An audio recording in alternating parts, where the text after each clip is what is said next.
በሲራ የቁርአን ጥናት ማዕከል አክቹሊ በሲራን የመገንባት ሐሳብ ወይም ህልሜ ረጅም ዓመት ሆኖታል።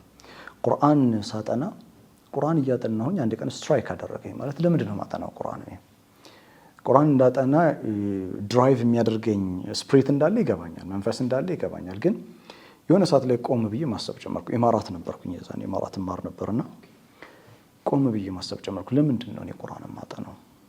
ለራሴ ምላሽ ሰጠኝ፣ ምክንያቶቹ ለምን እንደሆነ።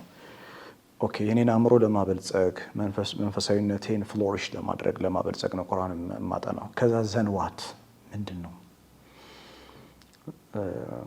እና ይህንን መጽሐፍ በጥልቀት በተረዳኸው ቁጥር አያስቀምጥህም። ብዙ ሀሳቦች በአእምሮ ሲነሳሉ። ከሚመጡት ሀሳቦች መካከል አንዱ ኃላፊነት ነው። ይሄ መጽሐፍ ለወንድሞቼ ለእህቶቼ በሚገባ መልኩ መድረስ መቻል አለበት።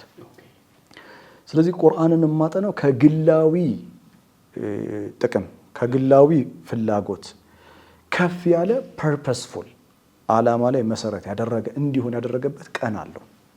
ለምንድን ነው ቁርአንን ማጠናው ብዬ የጠየቅኩበት ቀን ነው።